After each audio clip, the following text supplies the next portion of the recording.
Assalamualaikum. First year students, how are you all? I hope everybody will be fine. Students आज हम discuss करेंगे poem number 7 times from एक्लेस्टियस।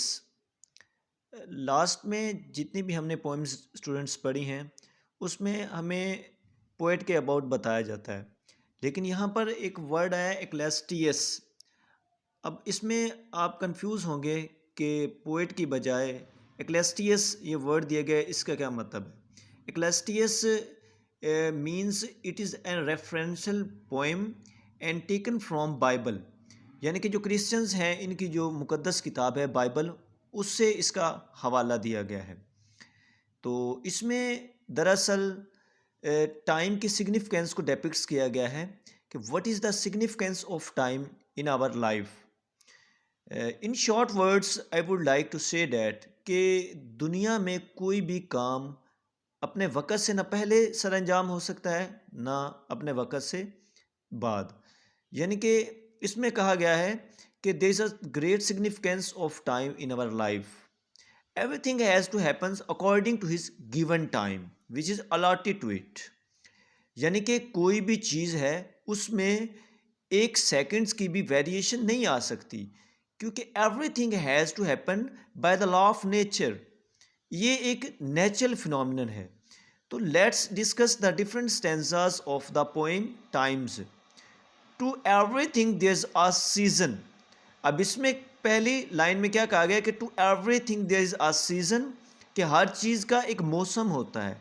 And a time to every purpose under the heaven, यानी कि कहता है कि जितने भी आसमान की छत के नीचे जितने भी मकासद हैं, जितने भी हमारे एजेंडे होते हैं, हमारा जो भी वर्किंग होती है, everything has to happens according to its allotted time. A time to be born, पैदा होने का भी वक्त होता है, अ टाइम टू डाई, और मरने का भी एक वक्त होता है।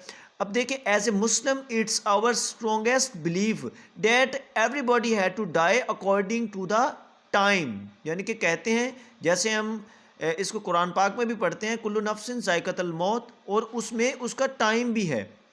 अ टाइम टू डाई, हर चीज़ के मरने का भी वक्त है। अ टाइम टू प्लांट, किसी चीज़ को उगाने का वक्त होता है। A time to pluck up that which is planted. अब ये उसने आगे उसको लगा दिए हैं डॉट्स, यानी कि कंटिन्यू कर रहा है, और इन्फिनिटी में इस सेंटेंस को वो छोड़ रहा है, यानी कि he has to just as that. अब वो कह रहा है कि हर चीज़, अब देखते हैं कि हर चीज़ एक सीज़न के मुताबिक होती है। आप कोई बीज बोते हैं, हर वेजिटेबल का, हर फ्रूट का, हर फसल का, गंदम हम बोते हैं तो उसका भी एक टाइम होता है। एक टाइम में गंदम को हम उगाते हैं, दूसरे टाइम में हम उसको काटते हैं। A time to break down and time to build up, किसी चीज़ को तोड़ने का भी वक्त होता है और किसी चीज़ को बनाने का भी वक्त होता है। यानी कि जैसे आप फसलों को उगाते हैं, उनका एक अलग से टाइम है, उनको बोने का अलग से टाइम होता है। तो इसमें यानी कि क्या है कि लाइफ इज़ अ वेरिएबल। अब देखें कि डियर स्टूडेंट्स की ज़िंदगी कांस्टेंट नहीं होती।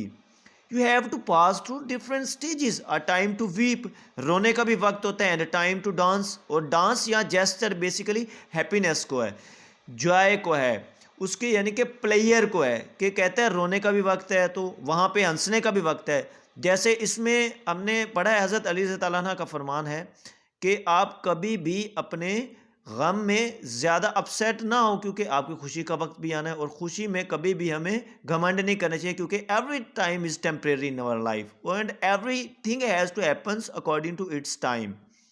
अ time to cast away stones, cast away stones यहाँ जेस्चर्स किया गया, डेपिक्स किया गया हार्डशिप्स ऑफ लाइफ, यानी कि ज़िंदगी में जो बुरा वक्त आता है वो भी टेम्परेरली होता है।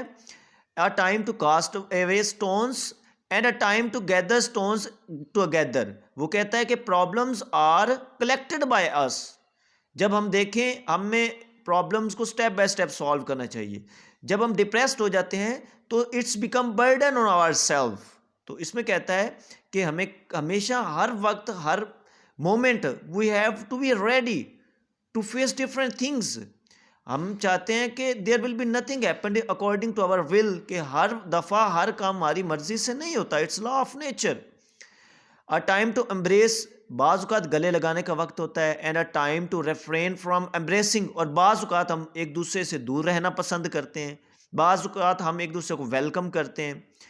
या उसने फीलिंग्स को एक्सप्रेस किया है कि समटाइम्स आपके अंदर बहुत लॉयल फीलिंग्स होती हैं और समटाइम्स आप बहुत हेटेड फीलिंग्स को पोजेस कर रहे होते हैं।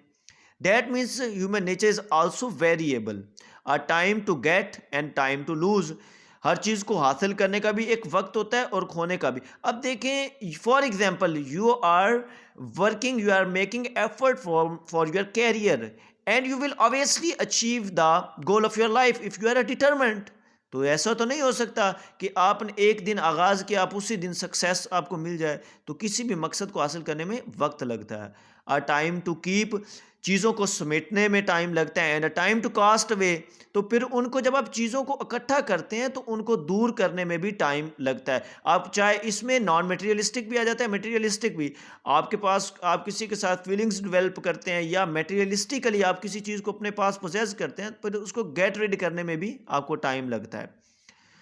A time to rend, a time to sew, यानी कि किसी चीज़ को अगर आपने उखाड़ना हो, किसी चीज़ को अगर आपने सेपरेट करना हो, ब्रेक डाउन करना हो, उसमें भी टाइम लगता है। और अगर किसी चीज़ को आपने जोड़ना है, फॉर एग्जांपल हम मटेरियलिस्टिकली देख लेते हैं, आपने एक मकान को गिराना है तो उसमें भी टाइम लगेगा, जब आप उसको दोबारा उसकी मुरम्मत करेंगे तो उसमें भी टाइम लगेगा।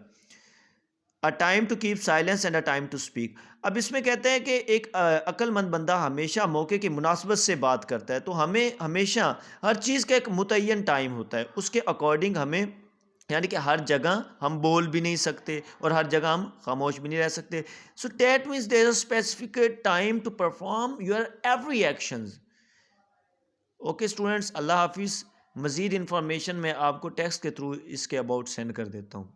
इसको आपने अच्छे से रेडी करना है और साथ साथ इसको नोट करते जाएं। आफ्टर विंटर वेकेशन मैंने ये हर बच्चे के हैंड आउट्स चेक करने हैं।